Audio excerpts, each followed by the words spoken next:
Welcome to the latest episode of our podcast series for financial advisors. Today's episode is Seeing the Future Through the Eyes of the Client, a $770 million UBS Breakaway story. It's a conversation with Marble Wealth CEO Matthew Murphy and COO Rebecca Baker. I'm Mindy Diamond, and this is Mindy Diamond on Independence.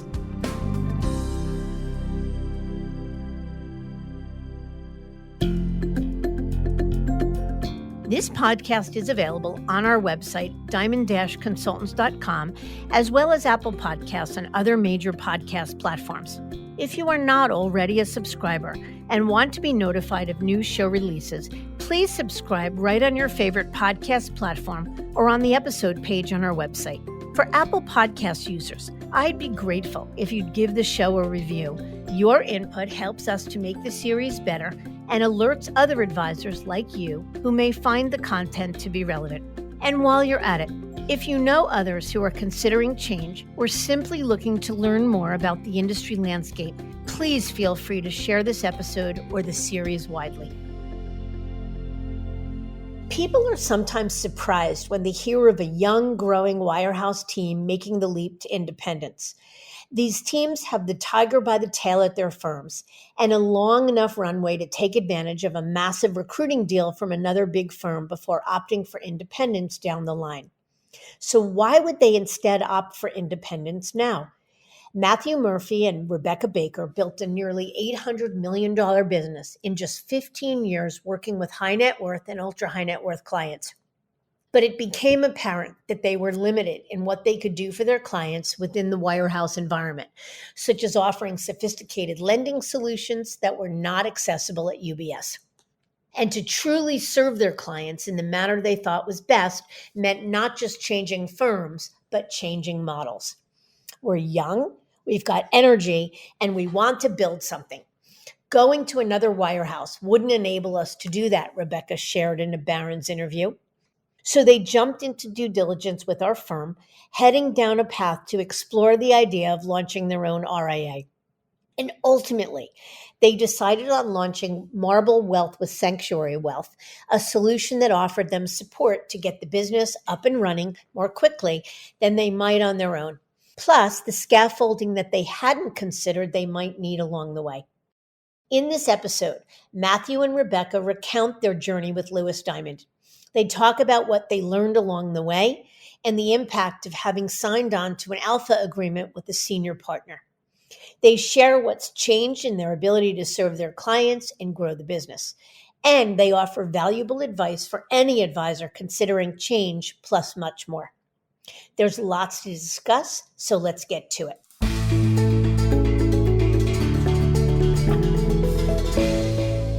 Matthew and Rebecca, thank you for joining us today. Thank you for having us. Very good. Why don't we start off if each of you can tell us about yourselves and what brought you into the wealth management industry to begin with? Sure. I'll start. I'm Rebecca, and I practiced for 10 years as a CPA. I really started looking at what I wanted to do with my career and what I wanted out of my career. I knew I loved helping people, and I really enjoyed the financial industry. So that kind of led me to the wealth management world. On the personal side, I have been married to my husband, Jason, for 17 years. We have two sons, Chapman and Webb, who are 14 and 10. Yes, and this is Matthew. I always knew I wanted to get into the wealth management space. I didn't come from money, I guess you could say, although I had a fabulous childhood and my parents gave me provided everything I needed, but it was always something that was intriguing to me. And while I was in college, I met an individual who kind of saw that too, and he asked me to interview at UBS, thought it would be a good fit. So I did. So about a year out of college, interviewed with UBS and got in the business. I always had a propensity for numbers and people and kind of organization. So I thought it would be an industry that would fit my skills. And then on the personal side, me and my wife have been married for a little over 15 years, Lee. I've got 4 kids, 9-year-old twins, boy and a girl, Ellie and Banks, a 7-year-old boy, Mac, and a 3-year-old daughter, Sims. Love it. I also very much appreciate how you wove in your families. Clearly, they're very important to you, and it wasn't just all business there. Can you share how you both went about learning this business. So Rebecca, you mentioned being in the CPA world. Matthew, sounds like you really cut your teeth within UBS, but curious how you got up to speed. Sure, I'll start on that. As I mentioned, I started just about a year out of college. I interviewed with UBS in late 2007. I got the job in the advisor trainee program starting in March of 2008. And I think everybody knows what happened not too long after that. So I got a lot of experience right out of the gate in how to handle pressure-packed situations. But the biggest thing for me in this industry and learning it was right out of the gate, I started working with a senior partner, Philip Young. He'd been in the industry about 30 years before I came along. And he saw me in the training program.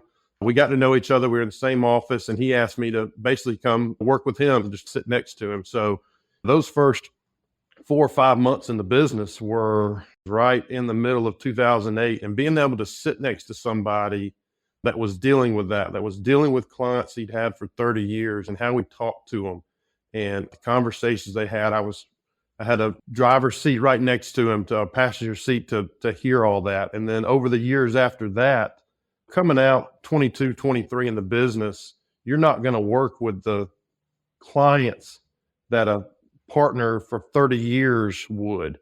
So I got to see situations, see how he managed portfolios, see how he dealt with family interactions, all those things right out of the gate that I wouldn't have been able to as soon.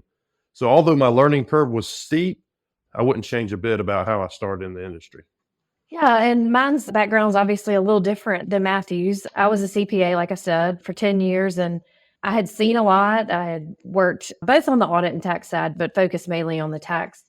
And I knew I wanted to use that experience with whatever I did with my career. And so I really liked the financial planning space. I liked, again, helping people. And I saw that financial planning somewhat made people anxious. It was uncomfortable for some people. And I just really enjoyed helping people through those processes. So I left the CPA firm I had been at and went to Morgan Stanley. I was there, worked as a sole practitioner for several years before joining Matthew and Philip at UBS. And so I was continuously learning. I think later on, we'll talk about our team and how we function, which I think will show you how we believe in continuous learning. But I really enjoy the planning side more than anything in the wealth management space. So I used my expertise from the CPA world and from the tax side and implemented that into the wealth management business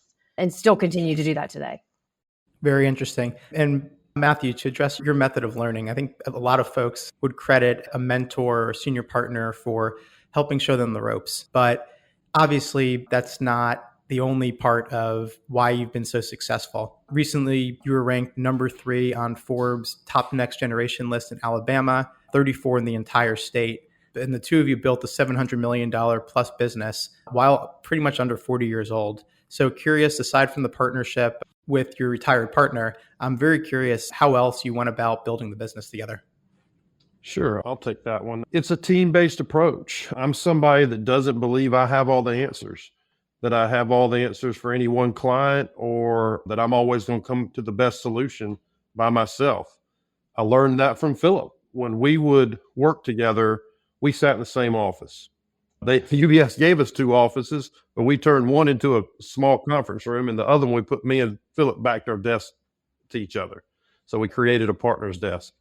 And that's something we still do at Marble Wealth today. We all sit in the same room. And that team-based approach has allowed us, I think, to build this business to where it's gotten to. When you're talking about a client or you're talking about a situation, it's not just a one-off conversation. It's a continual conversation over days, weeks, months, years about people that we're having it amongst ourselves. Maybe that's from the planning side. Maybe that's from the tax side. Maybe that's from me and Adam on the investment side. All of those things work together. But if we're not having that constant open communication, and we do that, like I said, by how we sit every day, I think that's what's enabled us to build this business, because when you do that, you're able to generate the best outcomes for clients. Yeah, it's very interesting. And yeah, it's collaborating, especially in a more virtual environment. I think a lot of businesses now are probably being built in in an opposite fashion, right? Where people are running their own races. There's not as much collaboration, but it seems like the relationship with Philip and just hearing each other speak and being able to problem solve and bad ideas around is part of your secret sauce. Is that accurate? Absolutely. It really has helped to have each other all of us in the same room, because number one, you don't miscommunicate anything. So Matthew will be on the phone with a client. I'll hear the whole conversation. And the minute he gets off, he doesn't have to fill us in because we all heard it. He can get up and leave and go to lunch, and the client can call back, and we know how to respond to the client because we heard the conversation. So it helps in communication immensely, but it also, we do all have different backgrounds. We have different expertise and we have different ways of thinking. And so we always look at what is best for our clients. And we truly believe that even us sitting all in the same room is what's best for our clients, because that the client benefits from us all collaborating on them. Right. And can you share, Rebecca, what the practice looks like today? So what's the makeup of the team? How much in assets are you managing? What types of clients are you working with? And anything else you want to share to give us a perspective on your ensemble team? Sure. Our team is made up of, we have 5 employees. Matthew and I and Adam Rogers are the partners. Adam joined us from Retirement Systems of Alabama. He was a portfolio manager there. So he joined us after we left UBS. Right now, we are managing right north of $750 million. We bucket our clients into 3 different types. We have the high net worth individuals or families. Typically, those come from the sale of a business. We work with a lot of business owners, so and that's just what's developed over time. We also have retirees who either worked in their own business or the corporate world, and they have now moved into the distribution phase. And then we also work with young professionals that will eventually move into either the first or the second type of client that I just described. So that's our 3 buckets that we work with. As far as our team, like I said, we have 5 employees. We are looking to add personnel as we grow. We're seeing we are going to need to add, and that'll come in the future. As far as credentials go, we have on our team 2 CFPs. We have a CFA, we have a CPA, we have a CIPA, and we have a CPFA. So we do believe in certifications and getting those credentials, just as much talked earlier about continuous learning. That's part of it. We all have our areas where we focus, and those credentials break out the areas that each of us do focus in. Mm-hmm. Can you talk about adding a new partner and Adam to the business? Because we had the privilege of representing your team. He was not part of the equation prior to the team leaving UBS. So the decision to add a partner and add someone with his background and credentials, it's a big investment. So I'm curious how you thought about adding not just headcount, but also a very experienced employee to the mix after you broke. I think that was a big value add for our transition from UBS to Marble to the independent space, was adding Adam. We wanted to look at, from the investment side, me and Philip always ran the portfolios. And then as Philip retired, I was running them. We wanted to bring on a CIO type role, somebody that's totally focused on portfolio strategies that me and him can bat ideas off of and go. And it's interesting, when we were in the due diligence phase of determining whether or not we were going to make this jump, that's somebody Rebecca and I wanted to add.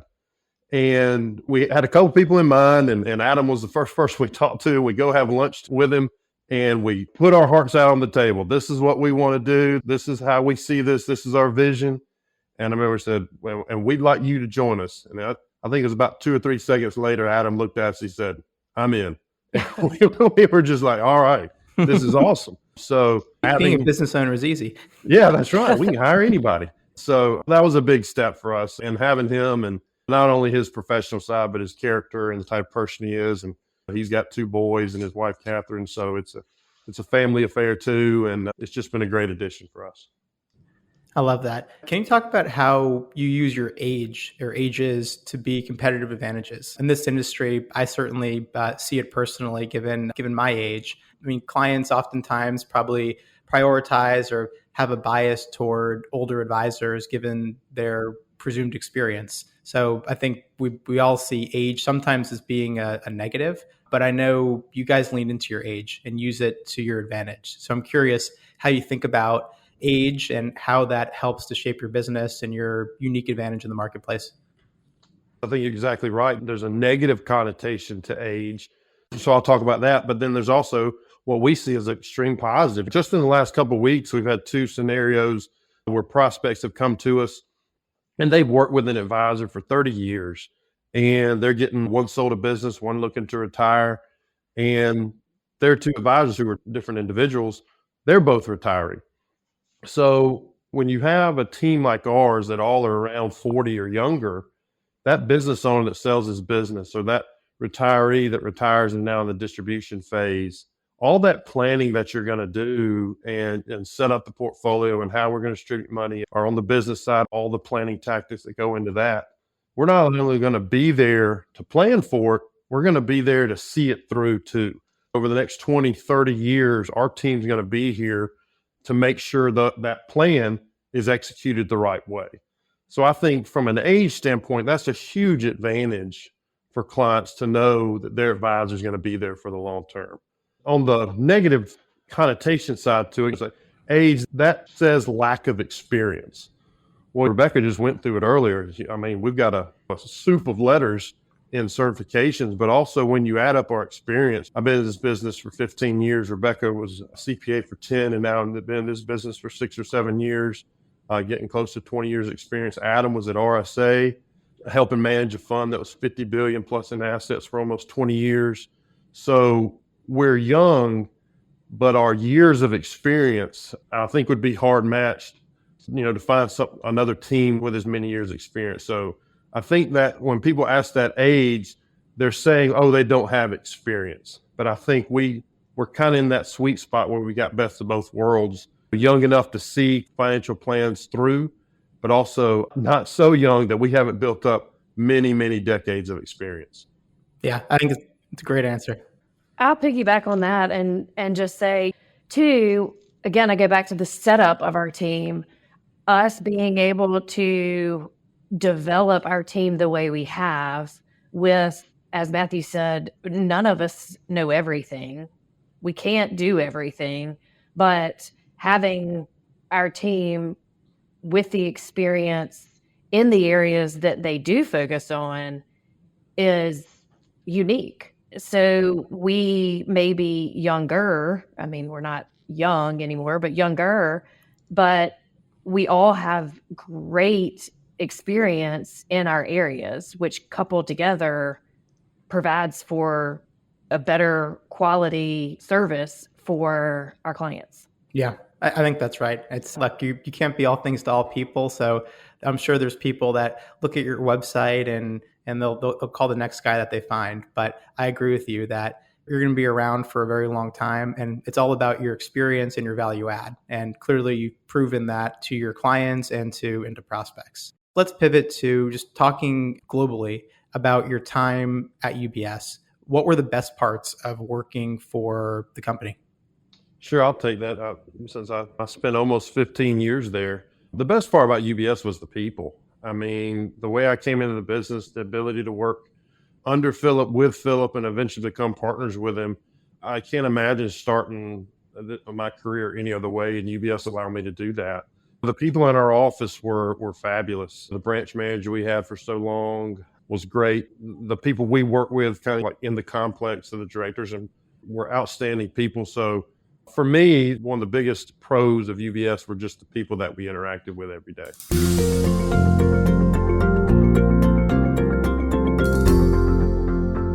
So it seems like life was pretty good there, at least for a while. So what was it that motivated you to even think about alternatives? I know you and I had connected, Matthew, probably 5 or 6 years ago, just batting around some ideas, talking about how the industry was evolving. But I do remember you being very happy and busy and growing. So what was it that motivated you to allocate so much time to the due diligence, but then also to going through the work of the transition? I think the first thing to say there, it was nothing from the UBS side per se, especially when Rebecca came on with us and became my partner. There was just this burning feeling inside that there was a way to do this better for clients, that to have more control over the process, to every decision that we made as a company was just focused on, is this the best for clients? So it wasn't necessarily just, oh, UBS did this or UBS wasn't doing this. There was just this desire for Rebecca and I to go out, build a firm on our own that we truly thought was a better way of doing it for clients. And then so when you get that mindset, and then you start listening to the Diamond podcast and you start listening to all these things, and you can see how the industry is turning and where the puck's going, we knew this was how we wanted to spend the next 20, 30 years of our careers. We wanted to spend it under this umbrella, working for clients as independent advisors, fiduciaries for them, rather than in the wirehouse employee model. That's such a refreshing answer, because a lot of times advisors move because they're so frustrated or burnt out and they're angry at what happened at their prior firm. But for you, like, nothing's ever perfect. So I'm sure there were some things that irked you or made you realize that maybe this isn't the perfect place. But it seems like it was much more about a vision for the future and just the spark of what independence meant to you. Rebecca, is there anything else you want to add to that? No, I mean, I think we've said it numerous times already, we are constantly looking at what can we do that better serves the client? How can we do things that better serve the client? And we both have a very entrepreneurial spirit. We really wanted to own our own business. But at the same time, we kept looking for what is in the best interest of the client. And after doing our years of due diligence, we determined that 100% becoming independent was going to benefit the client more than anything. So, like I said, we've said it numerous times, but that's our go-to. Is this going to benefit the client? And if it is, then let's explore it. And so, again, neither one of us had any issues with UBS. We were very blessed to work there and with great people, but this was our vision, like Matthew said, for the future. And we felt like that we could serve our clients better in this role. Yeah, so it was the pull to independence, but it's a challenge to motivate yourself to take that leap because you were growing so quickly. You had an amazing business there. So it's sometimes hard to find time to work on the business when working in it was so rewarding for you guys financially, but also just from developing the relationships with the clients. So I'm curious, prior to leaving, what was one or two things that you saw that said, you know what, independence is going to be better for the client? I know now on the other side, you probably have many more, positive and negative maybe, but prior to moving, what was the light bulb that you said, you know what, there is this better way, aside from being an owner of the business, maybe a service or something in particular that you thought would benefit the client in the independent space? Sure. I'll give 2 examples. So I think one is, I'll use Adam as the example. The ability to go out and hire people under the wirehouse model. We'd gotten to the point where, all the resources that UBS was going to give us, that's as far as they were going to go. So anything we wanted to add, it was going to be on our dime. Which is fine. We're willing to make those investments in our team and in our practice and in our clients. But when you look at the independent model, being able to control all those costs from rent to insurance to all these things, we had a very strong belief that we could be better stewards of those dollars than just getting a payout from a big firm. So that was really a driver. And I use Adam as examples, being able to bring him on as a partner. And that would have taken all kind of time and many months, years to get that done under the wirehouse model. And under this one, we as business owners can decide, hey, this is what's best for our clients. We know how to manage this. We see the numbers every day.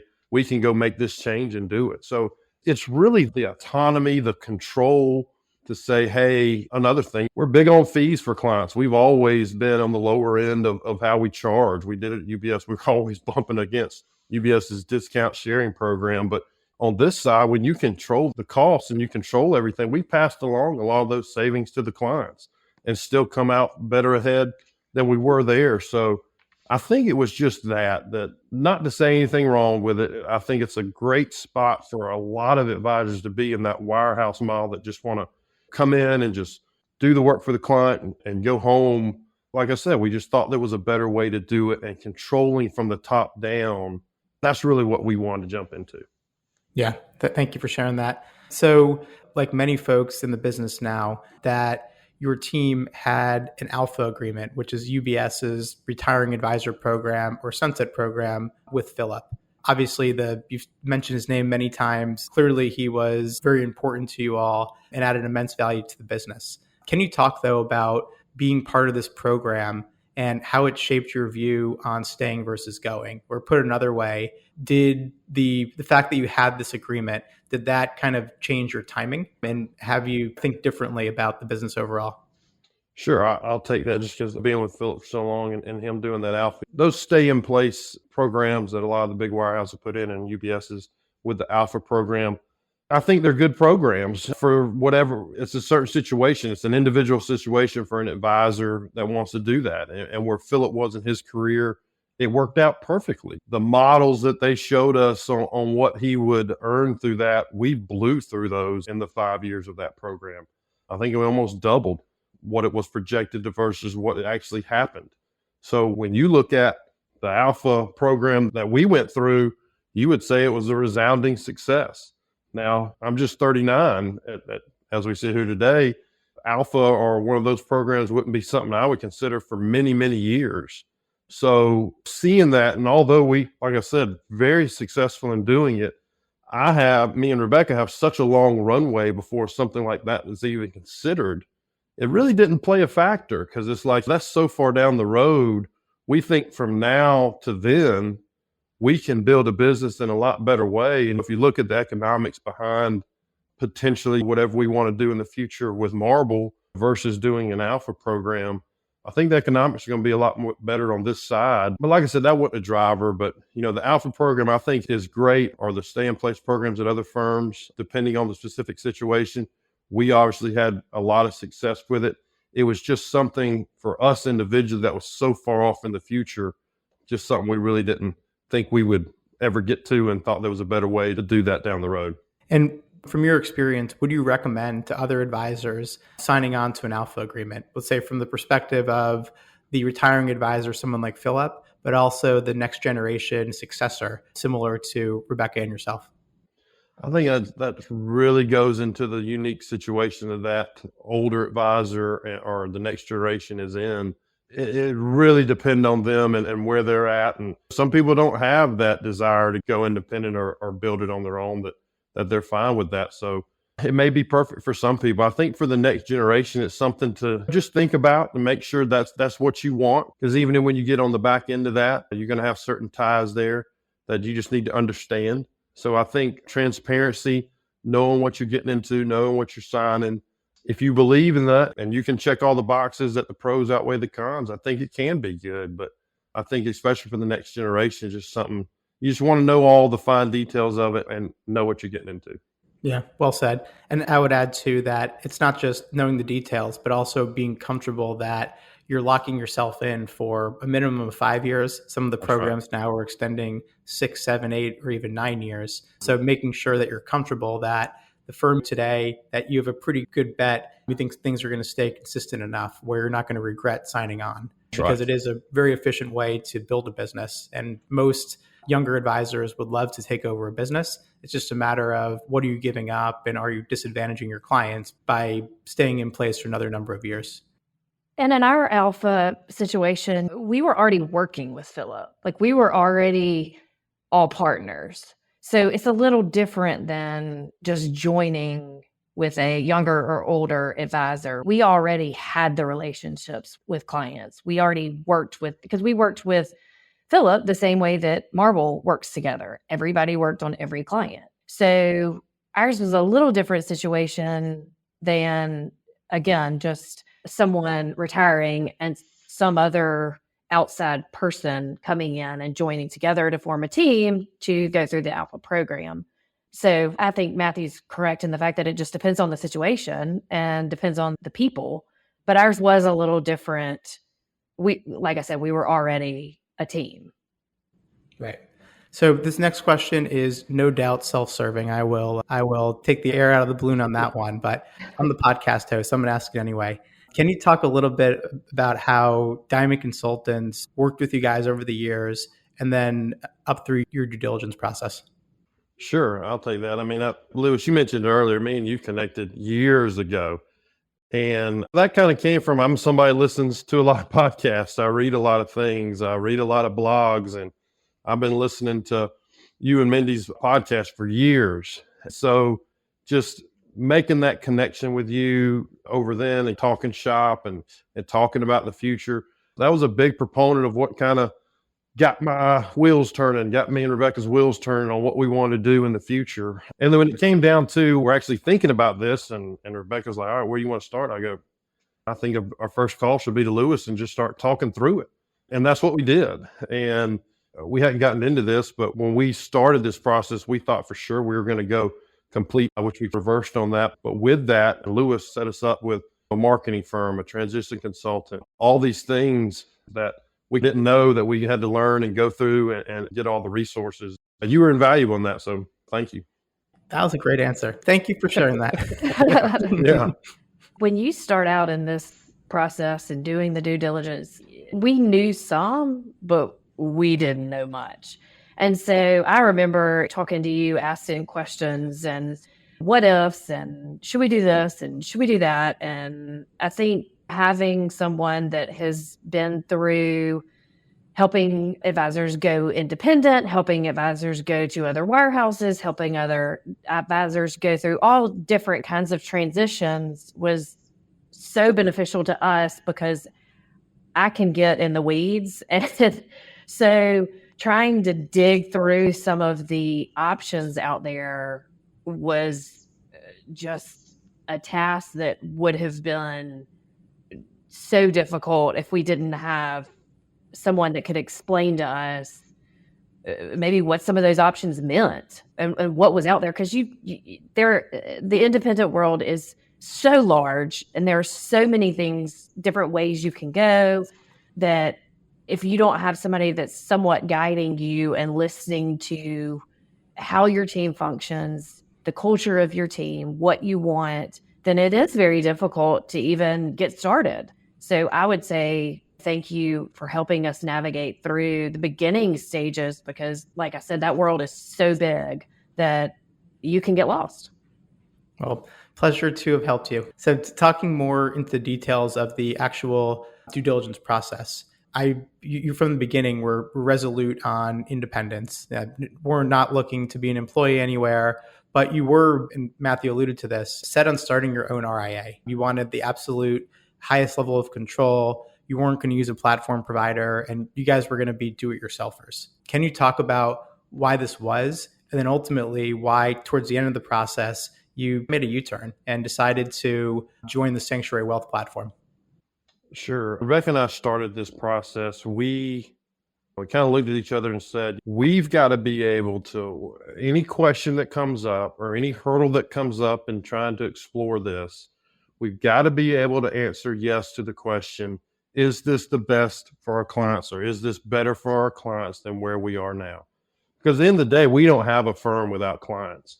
We've got to serve them. We've got to get them the best resources.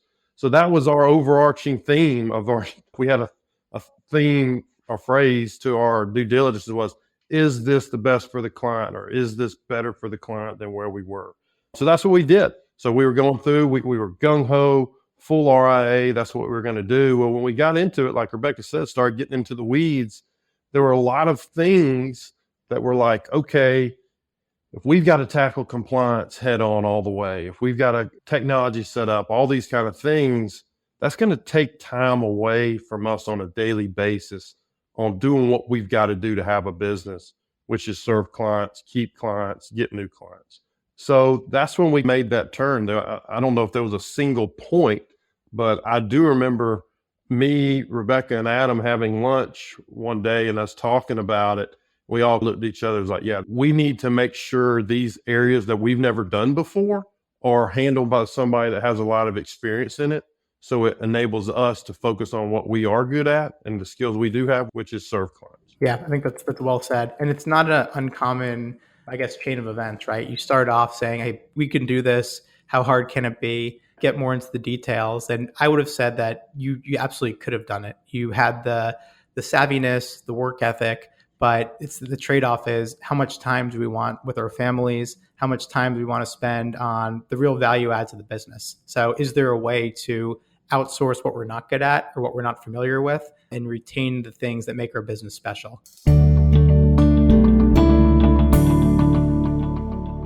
So ultimately, you pick Sanctuary Wealth to be your platform and Fidelity Investments as your custodian. Can you talk just briefly about the decision to select those vendors? Yeah, on the custodian side, we interviewed multiple custodians. Again, I'll reiterate it. Even when we were picking those, the ultimate question, what's best for the client? Is it better than what we had before? Got to be able to answer yes to those. And like I said, we interviewed multiple custodians and settled on Fidelity. We thought their combination of technology, client-facing website, software integration with our other software vendors that we're using were spot on. Their trading platform with Adam coming from RSA at the top notch of trading and technology. He was very comfortable with what was on the Fidelity's platform there. So they just checked all those boxes for us. And being a little bit more than a year later, definitely happy with the decision on Fidelity. With Sanctuary, we did interview a couple other providers in that space. We like the setup of Sanctuary. I've said this before, sometimes it's all about the people. And the people there were great. And again, a year later, wouldn't want to do it any other way than how we did it. Yeah. Thank you for sharing that. So let's talk about the actual transition, though. Were there any clients that didn't want to follow you? And what were the reasons why they said no? Yeah. When we were talking with some teams that had made this jump before and we were interviewing them, everybody gave the same answer. You're going to be surprised at some people that don't come, and you're going to be surprised at some people that do. And we were no different in that. We still transitioned north of 95% of our clients, but we had a handful that didn't come. And there were individual reasons on each of those. But, looking out a year later, we have more in assets under management than we had on our last day at UBS, a number of new relationships since we've come over. So everything there's a plan for everything. But I'm very happy with the percentage that we're able to bring over and then where we've come over the last 13 months. Everything's worked out well. I think just about every advisor would sign up for that level of success. Obviously, it was hard earned and probably sleepless nights and a lot of stress, but 95% plus of the clients, and then also having grown in the last year is pretty remarkable. So congratulations on that. Let's talk about what life is like as business owners, both of you individually. What are your new responsibilities now that you're running a very successful business versus practicing as an employee at UBS? I'll take this one. Obviously, when you're running a business versus just being an employee, there are a lot of different things. We have to make sure that payrolls run. We've got to deal with taxes. We've got to manage employees, pay bills, keep our books. All of those things have to be done that we didn't used to have to deal with as an employee. My background as a CPA, I do a lot of that and I enjoy a lot of that. So I think that has been something that I've been able to get back into. And like I said, I've enjoyed it. I think as far as our team I can't say enough about our team. All 5 of our employees, the managing people side, I would think would be one of the biggest changes, but we're all professionals. We all have families. We all have things going on outside the business, and everybody has stepped up to get this transition going, to see it through. Dustin, who was with us at UBS before, who worked tirelessly during the transition process and still does. But we're all professionals. We don't clock in, clock out. And I think we all help each other in those areas where that we have had to pick up on. So I would say it is definitely different roles and responsibilities. I don't think any of them are harder or there's any negative that was brought with those new roles and responsibilities. And actually, I enjoy doing some of the stuff that I get to do that we didn't have control over while we were employees. And do you find that for both of you, are you working more than you were at UBS? And if so, how do you manage that with the family side? I mean, we work a lot. This business does not turn off. It's 24/7. We do have the ability to take our computers and Saturday, Sunday, late at night, we can work. But our culture here is family. And so Matthew mentioned he has 4 kids. Adam has 2 kids. I have 2 kids. They're all in sports or extracurricular activities. And we know that we all are better employees if we don't miss out on the family stuff. So do we work more or less? I mean, I would probably say that's similar, but we work harder and we work better because we have the flexibility. We don't miss things when they're important. And all of us know that family is first. Yeah, very inspiring. So what types of things can you now do for clients that you couldn't at UBS, knowing that this was all about what was going to be better for the client? What are a couple of the specifics now a year plus into this that you would cite? Yeah, I'll take that one. A couple things on the portfolio management side with what Adam and I are doing on a couple things. The technology, we're able to run certain strategies that we weren't able to run at UBS. That's been invaluable. There's a lot of other areas that we are exploring and getting into.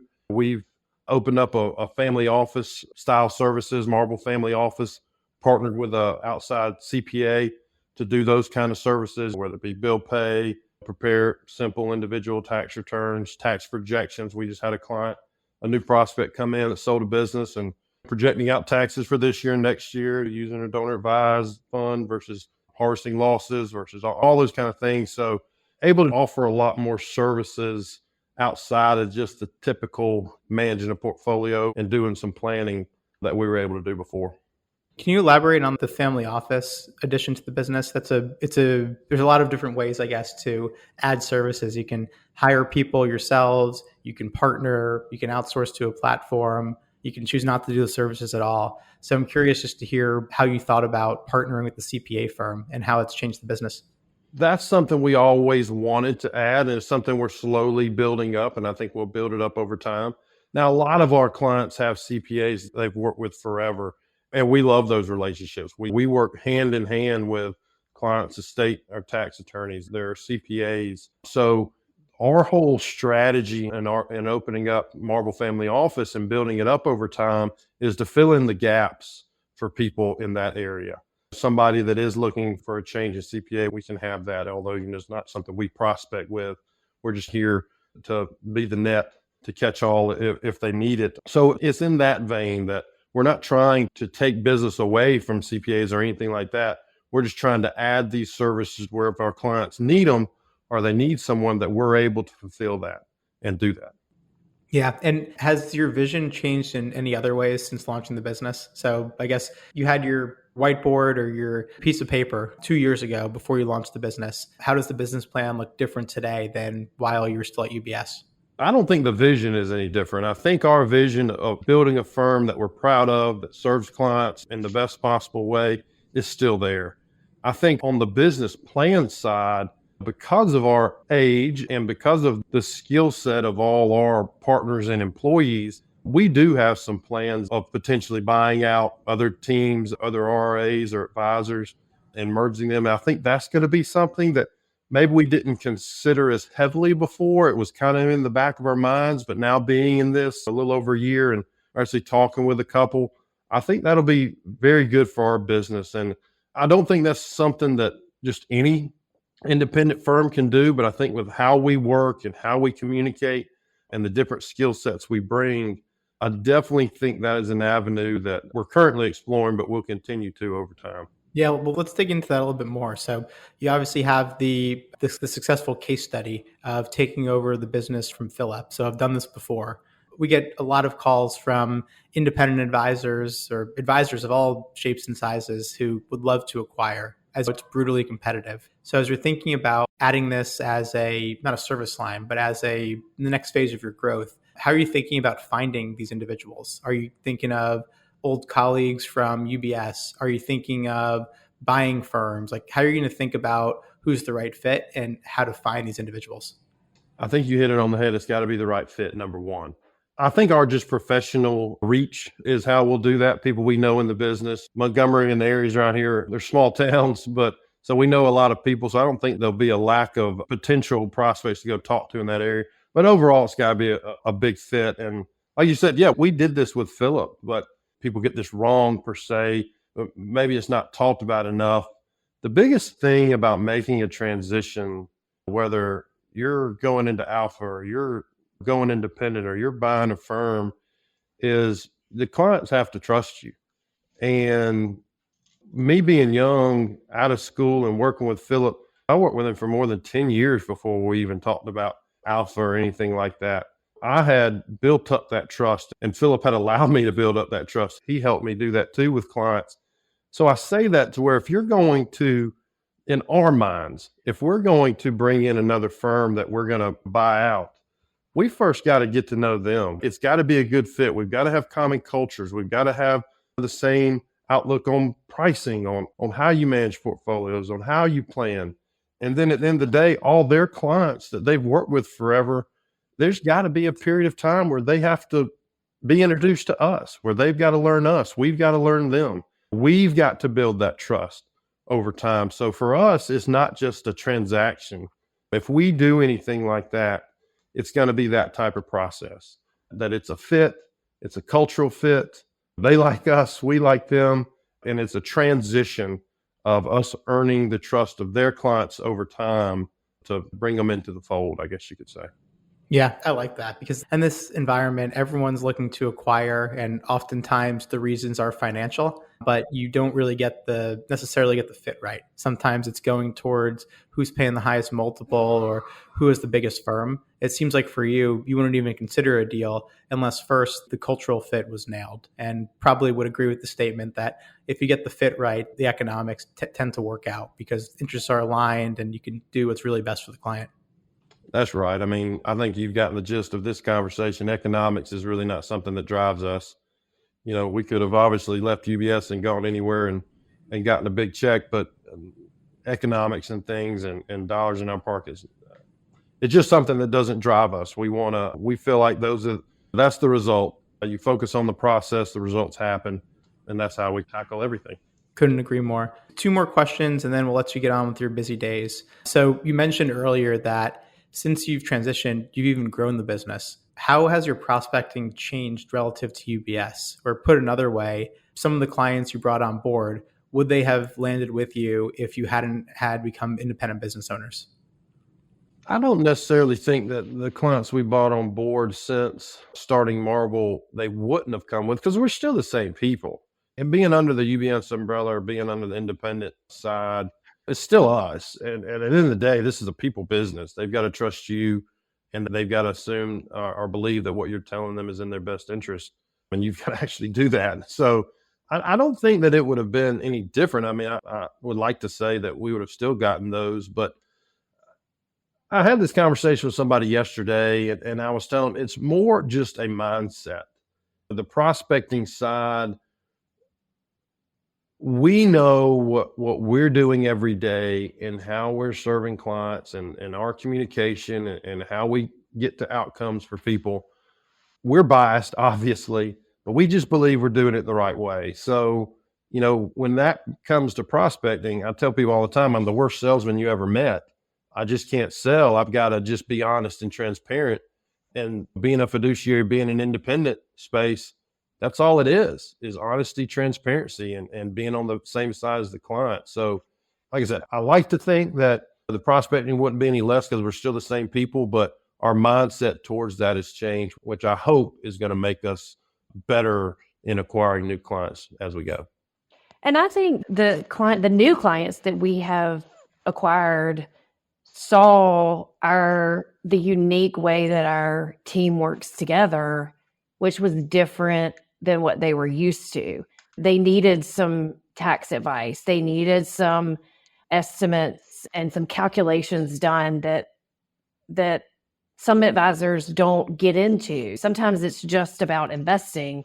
And to us, it's all things financial. And so I think just being able to share what we do for clients is one of our best prospecting tools, because it is sometimes more than what they are used to.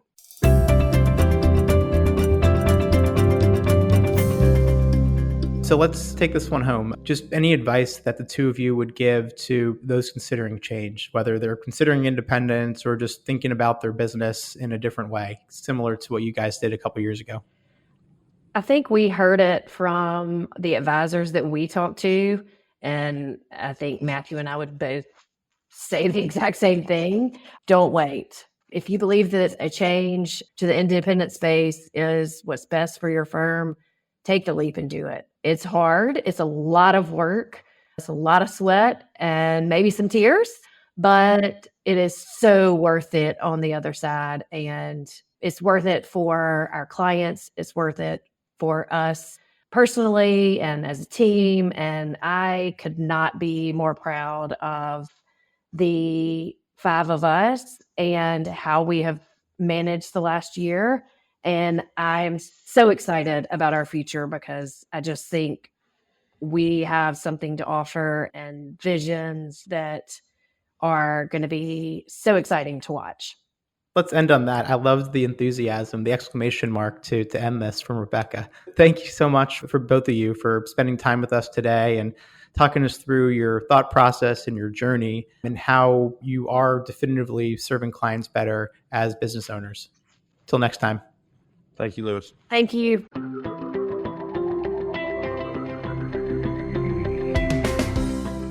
Plenty of advisors wrestle with the notion of change, and it's certainly understandable. It's not easy to uproot all that you've become accustomed to and step into the unknown. But I think Rebecca said it best. If you think a change is what's best for your business and clients, take the leap and do it. It's so worth it on the other side. I thank you for listening, and I encourage you to visit our website, diamond-consultants.com, and click on the Tools and Resources link for valuable content. You'll also find a link to subscribe for regular updates to the series. And if you're not a recipient of our weekly email, Perspectives for Advisors, click on the articles link to browse recent topics.